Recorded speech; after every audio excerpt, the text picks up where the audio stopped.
Imagínate la escena. Ponte en la piel de una mujer, digamos, en el año 1866. Vale, me sitúo. Pues está en el suelo, murmurando frases en latín, retorciéndose de una forma violentísima. Y claro, a su alrededor, la sociedad y, bueno, los médicos de la época ya han dictado sentencia. Sí, ya me imagino lo que venía después. Cadenas y al manicomio. Exacto, exacto. Ya han preparado las cadenas para encerrarla. Están, completamente convencidos de que es un caso de locura incurable o peor, una posesión demoníaca total. Claro, el diagnóstico estándar de la época. Eso es, pero de repente entra un sacerdote en la habitación. Observa la escena, manda detener los rezos, hace a un lado las cadenas y determina algo que es absolutamente inaudito para el siglo XIX. Madre mía, a ver qué dijo. Pues dice que esa mujer no tiene ningún demonio dentro, sino que lo que tiene es un trauma desgarrador. Ostras, y ese es precisamente el punto de inflexión donde esta historia se vuelve apasionante. Porque claro, a ver, no estamos hablando de un psiquiatra de hoy en día, sino de un místico de hace más de un siglo y medio. Totalmente. Un hombre que navegó por el abismo del sufrimiento humano, pues prácticamente a ciegas. Sí, sin manuales ni nada. Bienvenidos a esta inversión profunda. Hoy vamos a adentrarnos de lleno en la vida y los métodos de Francisco Palau y Quer. Un hombre nacido en 1811, carmelita descalzo, exorcista y además ermitaño español. Una mezcla curiosa, desde luego. Ya te digo.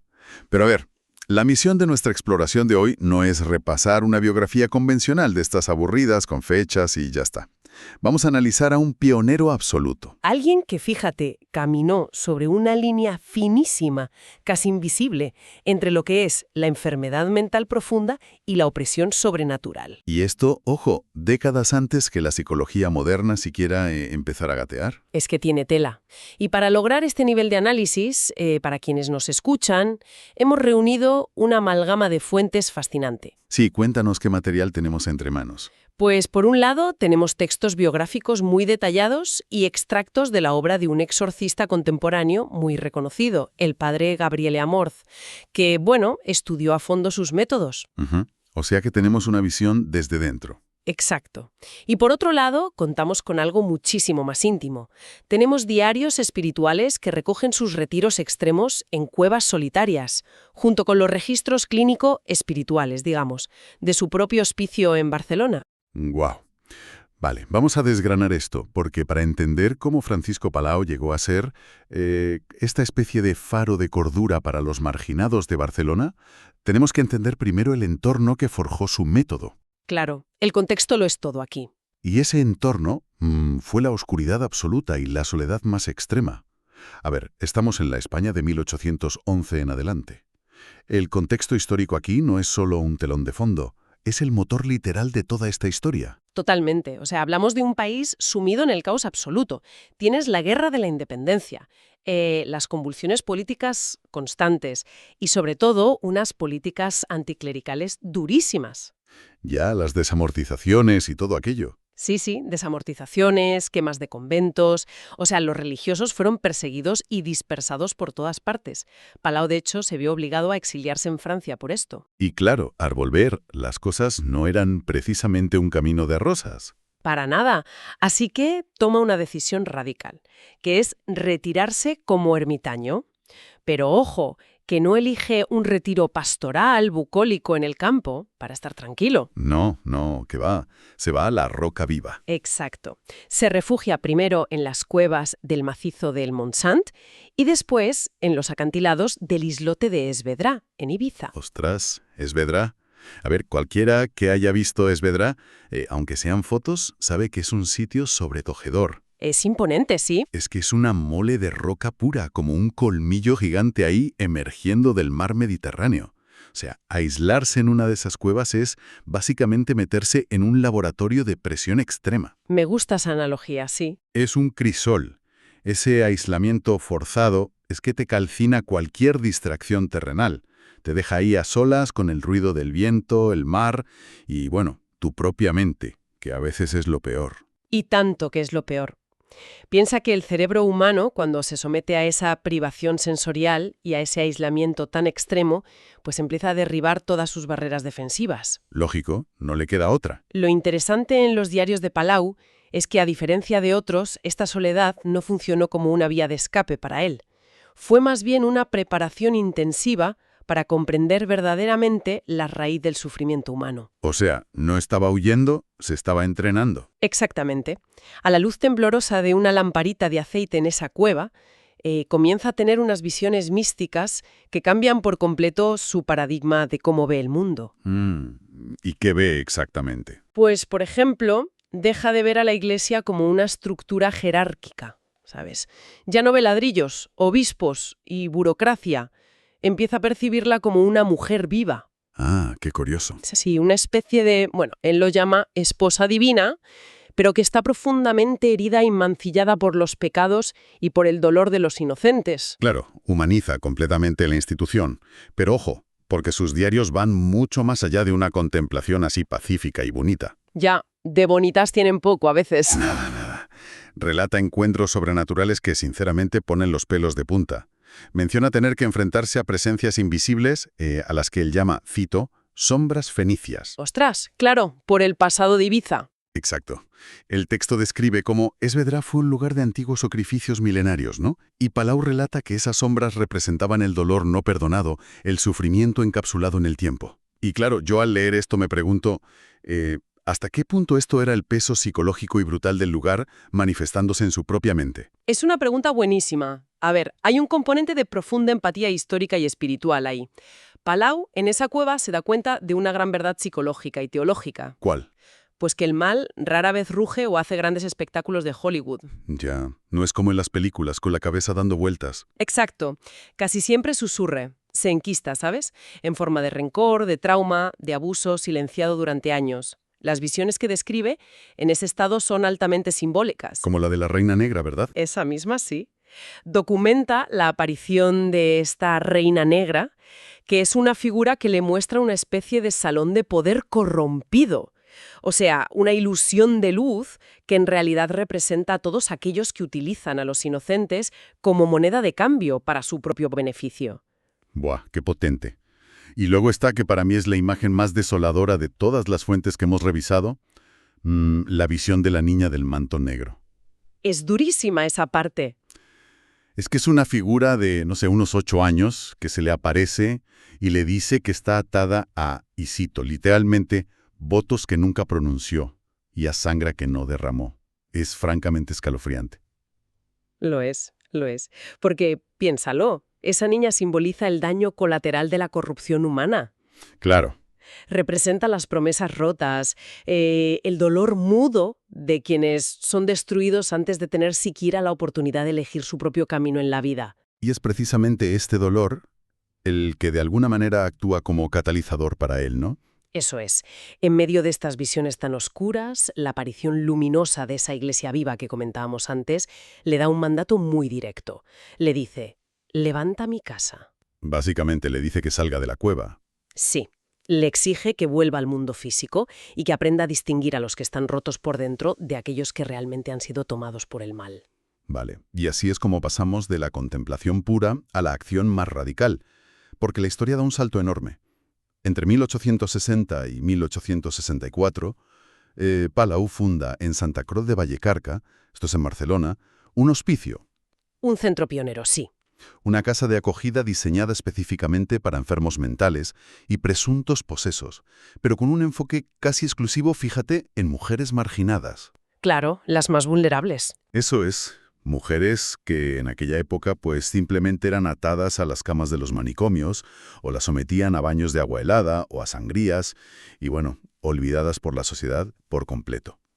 Es que ese contraste que mencionas es vital para entender a Palau. La psiquiatría del siglo XIX era extremadamente primitiva, muy punitiva. Muy de castigo, ¿no? Sí. Si una persona deliraba o se volvía violenta de repente, los médicos asumían automáticamente que había una degeneración moral o biológica irreparable. No había salvación. Ya, estaban perdidas. Exacto. Pero Palau, por el contrario, crea un espacio de acogida donde la prioridad absoluta es la escucha. Vale, frena un momento aquí, porque, a ver, esto me vuela la cabeza. Aquí es donde se pone realmente interesante. A ver, dime. Porque el material sugiere que este hombre estaba aplicando una especie de terapia informada por el trauma. si usamos la terminología moderna, claro. Sí, sí, totalmente. Pero me cuesta un montón imaginar la escena. O sea, me estás diciendo que un cura decimonónico, con su sotana, su crucifijo y demás, ¿estaba haciendo psicología clínica avanzada? ¿Cómo funcionaba exactamente este método?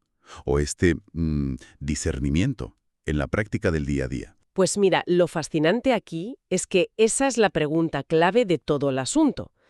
A ver, no es que él tuviera un manual diagnóstico, un DSM-5 escondido bajo la sotana, obviamente. Ajá, claro, claro. Su método, y esto lo recoge muy bien el propio padre Amorth al analizar sus textos, se basaba en una separación rigurosa entre lo que era patología y lo que era guerra espiritual. Vale. El protocolo de Palau era, de hecho, sorprendentemente empírico para su tiempo. Él a todos los acogía sin juzgar. Utilizaba herramientas espirituales, sí, como el agua bendita, la oración, el ayuno, pero lo hacía observando meticulosamente la reacción de la persona. ¿Y qué tipo de reacción buscaba exactamente? Pues él buscaba entender la causalidad de los síntomas, la raíz. Amorth subraya que Palau identificaba a los verdaderamente endemoniados, y según él, tras el exorcismo, estos sanaban y ya está. ¿Y los demás? Ahí está el tema. Los que padecían enfermedades mentales crónicas o traumas muy severos no reaccionaban de forma sobrenatural a lo sagrado. Lo que mostraban era una angustia psíquica tremenda, una ansiedad humana. Claro, el dolor de la herida. Exacto. Y en esos casos, Palau no los echaba a la calle diciéndoles, oye, no eres un caso espiritual, apáñatelas. ¿Qué es lo que harían muchos en su época? Totalmente. Él los dejaba en el hospicio, los cuidaba y, sobre todo, los trataba como enfermos que merecían dignidad, no como monstruos a los que esconder. Separar la locura de lo demoníaco en 1860 y además negarse a usar violencia para tratar ninguna de las dos cosas es un salto cualitativo inmenso. Es brutal. Y para ilustrar esto, tenemos que sumergirnos un poco en los casos clínicos de ese hospicio. Porque, a ver, la teoría está muy bien, suena muy bonita, pero la práctica es abrumadora cuando la lees. Sí, los historiales son tremendos. Fíjate en el caso de Teresa, una mujer de unos 30 años. Por lo que he leído en las fuentes, entiendo que los síntomas eran, vamos, el pack completo del terror decimonónico, ¿no? Totalmente. Es que Teresa llega a Vallecarca habiendo perdido a sus 3 hijos trágicamente por enfermedad, de golpe. Madre mía, qué horror. Un dolor inimaginable. Sus síntomas, claro, eran de manual para la Inquisición o para cualquier manicomio de la época. Murmuraba en latín, hablaba sola con presencias que nadie más veía y además se agitaba con una violencia extrema si alguien intentaba acercarla a la capilla. Vamos, que la conclusión social era unánime, posesión directa. Eso es. Y cualquiera en esa situación habría traído las cuerdas y empezado a gritarle en latín para expulsar al demonio. Pero, según los registros que tenemos, Palau entra en la habitación, coloca un crucifijo, y cuando Teresa empieza a chillar, diciendo que hay alguien que llora bajo tierra, él detiene todo. Sí, frena en seco. Frena en seco porque se da cuenta de que esa agitación no viene de una entidad diabólica, sino de la culpa más profunda.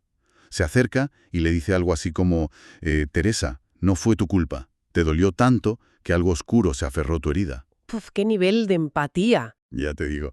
Y entonces empieza a tratarla, pero desde el consuelo, no desde el exorcismo. Es que lo que ocurre ahí, si tú lo analizas con la lente de la psicología del trauma moderno, es clarísimo. Es un episodio disociativo, agudo, inducido por un estrés insoportable. Claro, la mente no aguanta. Exacto. Cuando la mente humana sufre una pérdida tan devastadora, tan antinatural como perder 3 hijos, que no puede procesarla de forma consciente, a veces simplemente se fractura. ¿Se rompe para sobrevivir? Sí, genera voces, adopta comportamientos extraños como murmurar en otros idiomas que, bueno, quizá había escuchado antes en la iglesia, y todo esto lo hace para aislar el dolor central. Palau vio más allá de ese síntoma aterrador, que a los demás les asustaba, y diagnosticó la herida humana. No exorcizó a un demonio, o sea, consoló a una madre que estaba completamente rota. Es que ese nivel de empatía es tremendo, y lo fuerte es que no es un caso aislado. Las notas del hospicio también detallan el caso de Clara, una mujer de 40 años a la que los médicos oficiales, ojo, los de verdad, habían etiquetado literalmente como loca e incurable. Sí, la habían desahuciado por completo. Claro, padecía alucinaciones terroríficas. Decía que veía serpientes enroscadas que respiraban odio a su alrededor. Yo me limecino y tiene que ser un infierno vivir así. El caso de Clara es para mí un ejemplo magistral de paciencia clínica por parte de Palau. Fíjate que él no asume que las serpientes son entidades infernales de inmediato. Se toma su tiempo. Sí, la observa, se sienta a su lado en silencio y simplemente le pregunta qué es exactamente lo que ve y qué sienten esas serpientes. ¡Qué fuerte! Y a través de esa escucha activa, que era algo impensable para un psiquiatra en la década de 1860, Clara poco a poco acaba revelando el verdadero origen de las alucinaciones. Resulta que había sido víctima de abusos brutales y de rituales oscuros durante su propia infancia. O sea que las serpientes eran la forma en que su cerebro infantil, de alguna manera, encapsuló ese trauma tan abusivo para poder seguir adelante. Exactamente. La locura era su mecanismo de defensa, su chaleco salvavidas. Su mente proyectaba todo ese abuso hacia el exterior, en forma de visiones reptilianas, para no tener que lidiar con el recuerdo consciente, que la destruiría. Claro, tiene muchísimo sentido. Y Palau descubre que el problema no se resolvía a gritos.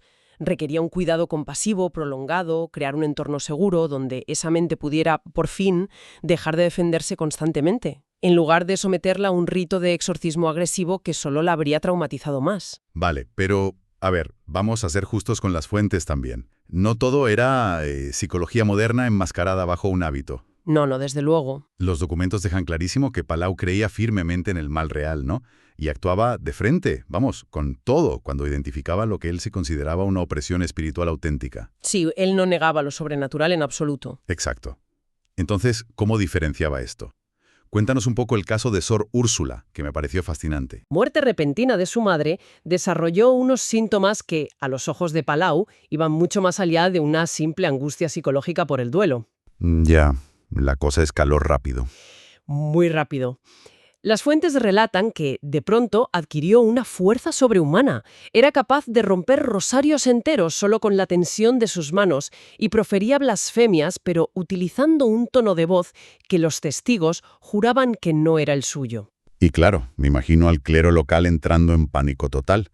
Seguro que querían expulsarla por hereje y quitársela de en medio rapidito. Hombre, claro, ese era el procedimiento habitual de la institución, esconder el problema debajo de la alfombra para que no hiciera ruido. Ojos que no ven. Exacto.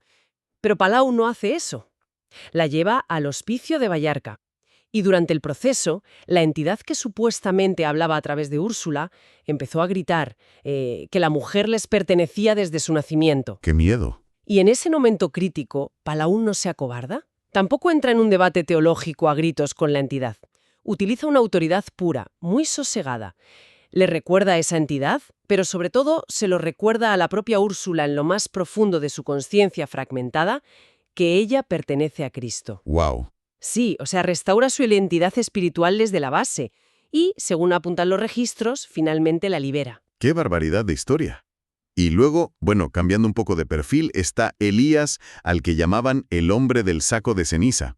Un individuo de unos 60 años que estaba completamente mudo y que sufría unos episodios de agresividad extrema. Ese caso es precioso. Sí. Se cubría la cabeza constantemente con ceniza y atacaba físicamente a cualquiera si veía un crucifijo. Pero tras horas y horas de oración silenciosa frente a él, Palau consigue que este hombre convulsione y que hable, por primera vez, de haber estado encadenado en, cito, lo profundo. Ajá. Y la resolución, como dices, es preciosa, porque años después resulta que ese hombre agresivo y mudo terminó siendo el jardinero del propio hospicio. Puf, me pone los pelos de punta. Es que Palau no solo estabilizaba los síntomas y ya está, les restauraba el propósito vital, les daba una razón de ser. Claro, pero aquí surge una dinámica inevitable de causa y efecto en la historia. Piénsalo. Si de repente tienes a un sacerdote operando un hospicio totalmente al margen del sistema.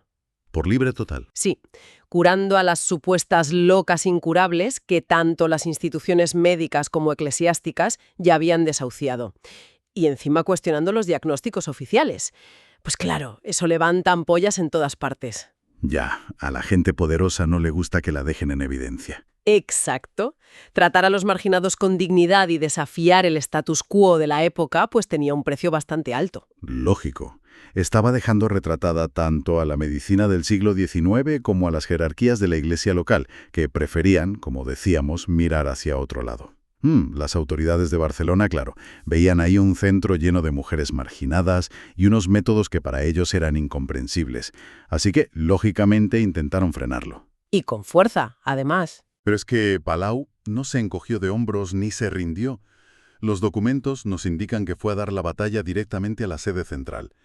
Viajó a Roma, fíjate, en 1866 logrando una audiencia con el mismísimo Papa Pío IX, y luego volvió en 1870, en pleno Concilio Vaticano I.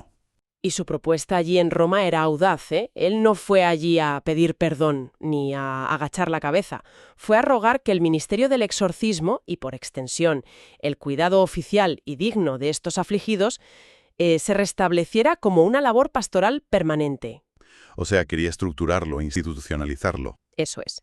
Quería que la Iglesia dejara de tratar este sufrimiento como un secreto vergonzoso en los sótanos y lo atendiera de una vez a la luz del día y con recursos. Pero no salió bien, ¿no? Y la toma de Roma. Así que, por mala suerte histórica, esa reforma nunca llegó a votarse oficialmente. Ya veo. Bueno, ahora bien, llegamos a una parte de las fuentes que... a ver, ¿cómo digo esto? Resulta cuanto menos chocante. Sí, sé por dónde vas. Sí, porque... Espera un momento. Al revisar los textos que estamos analizando para preparar este programa, hay ciertas afirmaciones que me han dejado completamente descolocado. ¿Te refieres a la parte política y del Vaticano? Exactamente. Hay párrafos donde se asegura que Palau ignoraba que en realidad estaba dentro de una institución, y voy a citar textualmente de las fuentes para no equivocarme, corrompida, que dependía del Vaticano, donde supuestamente se pacta con las fuerzas del mal para mantener una imagen falsa. Son palabras muy fuertes, sí. A ver, ¿me estás diciendo que un sacerdote que décadas después fue beatificado estaba en medio de unos textos que acusan a la mismísima cúpula del Vaticano de satanismo encubierto? O sea, ¿cómo manejan las fuentes esta contradicción tan brutal? Es un punto crítico y haces muy bien en sacarlo. Creo que es importante hacer una pausa aquí y, contextualizar bien el material con el que estamos trabajando para nuestra audiencia. Sí, porque es denso. A ver, los documentos biográficos y los análisis que nos han proporcionado para esta inmersión contienen efectivamente unas posturas muy, pero que muy radicales y polarizadas sobre las altas esferas del poder eclesiástico de la época. Ajá. Algunos autores de estos textos interpretan todo ese sufrimiento, el aislamiento y la incomprensión que sufrió Palau como una prueba irrefutable de que él en realidad estaba luchando contra un sistema eclesiástico que estaba intrínsecamente corrupto desde sus cimientos. Vale, y quiero que quede totalmente claro a quienes nos acompañan hoy que nuestra intención al mencionar todo esto no es, para nada, validar teorías de conspiración, ni tomar partido atacando o defendiendo a ninguna institución religiosa. Por supuesto que no. Nuestra labor aquí es simplemente poner sobre la mesa lo que dicen los documentos que conforman la base de este análisis. Reportamos fielmente que esta visión profundamente oscura del poder institucional es una de las narrativas que están presentes en el material sobre su vida. Siervo fiel, santo y totalmente incomprendido. Pero para otros autores de estos textos es como un héroe solitario engañado por una maquinaria institucional siniestra. Es que da para película. Totalmente. Pero sea cual sea la interpretación, lo que es innegable en todas las fuentes es la absoluta coherencia de sus actos a nivel personal hasta el último de sus días. Y es que esa coherencia se demostró trágicamente en su muerte. Porque Palau nunca fue el típico teólogo de sillón, de estar en un despacho. Cuando las cosas se ponían difíciles de verdad en el mundo real, él estaba en primera línea. Siempre el primero, sí. En 1872 se desata un brote letal de tifus en la localidad de Calassanç. ¿Y qué hace él? Pues no se refugia en su cueva ni huye lejos. Viaja directamente allí, al foco, para lavar, alimentar y cuidar a los enfermos infectados, sabiendo perfectamente, vamos, al 100% a lo que se estaba exponiendo. Es que eso es heroísmo puro. Sí. Se contagió casi de inmediato y murió a los 60 años, aunque su labor, como decíamos, fue vindicada a nivel oficial mucho tiempo después. El Papa Juan Pablo II lo beatificó en la década de los 80. Y fíjate, si damos un paso atrás y miramos el panorama completo de todas estas fuentes, desde aquellas visiones místicas en las rocas de Esvedra hasta los historiales clínicos de su hospicio en Valcarca, yo creo que emerge una conclusión incontestable. ¿Con qué te quedas tú? Pues con que el legado histórico de Francisco Palau y Quer no reside en sus enfrentamientos contra presencias invisibles en una cueva ibicense. Aunque sea lo más llamativo. Exacto. Su mayor logro fue ejercer una empatía radical, casi te diría que violenta, contra todos los prejuicios de su época. Fue alguien que, sencillamente, decidió mirar a los ojos a las personas con el mayor nivel de sufrimiento psicológico y espiritual posible. Sí. Darles voz y devolverles la dignidad justo cuando el resto del mundo solo quería encerrarlos en un sótano y tirar la llave para siempre. Es que es tal cual. Lo cual, claro, nos lleva a preguntarnos por qué todo esto es tan relevante ahora. O sea, ¿qué lección práctica sacamos nosotros de un hospicio del siglo XIX, ahora que estamos en pleno siglo XXI? Si conectamos esto con el panorama general de nuestra sociedad actual, el paralelismo es asombroso. A ver. Vivimos en la era de la inmediatez médica, de la sobrecarga emocional constante. Hay una tendencia enorme, y los expertos lo advierten, a la medicalización rapidísima del dolor y a la psiquiatrización express. Ya. Queremos la pastillita mágica y a correr. Exacto. Alguien sufre y queremos adormecer ese síntoma rápidamente con química o ponerle una etiqueta diagnóstica en una consulta de 10 minutos para que la cadena de producción sanitaria, digamos, siga avanzando sin parar. Es tristísimo, pero es verdad. El método de Palau es como un golpe en la mesa que nos recuerda la necesidad imperiosa del discernimiento genuino, esa necesidad tan humana de parar un momento, sentarse frente al otro, soportar su silencio o su furia si hace falta y escuchar de verdad. Hasta entender qué pasa en el fondo. Sí, escuchar hasta entender si estamos ante una simple herida emocional del pasado, un trauma complejo que no ha sido procesado, o algo que, bueno, requiere otro tipo de intervención muchísimo más profunda. Es una bofetada de humanidad en toda regla, vamos. Y bueno, llegando ya al cierre de nuestra inmersión profunda de hoy, quiero lanzar una idea al aire, ¿vale? Venga. Algo para que todos reflexionemos un poco una vez que acabe el programa. Pensemos por un momento, imaginemos que Francisco Palau caminara hoy, tal cual, por nuestra sociedad hiperconectada y digital. Buf, le daría un infarto probablemente. Jaja, seguramente. Pero con esa habilidad suya tan peculiar para traspasar el síntoma superficial, yo me pregunto, ¿qué consideraría hoy una simple herida del alma? ¿Y qué diagnosticaría él como una posesión real y moderna? Ostras, qué buena pregunta. Y voy a ir un paso más allá. Pensemos en esos algoritmos de las redes, esos que devoran silenciosamente nuestra atención todos los días, que se alimentan del odio, de la indignación y de esta polarización constante en la que vivimos, solo para generar beneficios económicos a unas empresas. Ya, el clickbait, el cabreo constante. Eso es. ¿No son acaso esos algoritmos la manifestación más pura, más contemporánea de esa reina negra de poder corrompido que él vislumbró en la oscuridad de su cueva hace casi 2 siglos? Bueno, es una analogía que pone los pelos de punta y que definitivamente te obliga a mirar la pantalla de tu teléfono móvil con muchísima más desconfianza a partir de ahora, fíjate. Tela marinera. En fin, muchísimas gracias a todos los que nos han acompañado en esta exploración tan densa y fascinante a la vez. Gracias por estar ahí. Ha sido un viaje increíble, desde el silencio absoluto de los acantilados baleares hasta, bueno, los rincones más oscuros y complejos de la psique humana. Como decimos siempre por aquí, sigan cuestionando lo evidente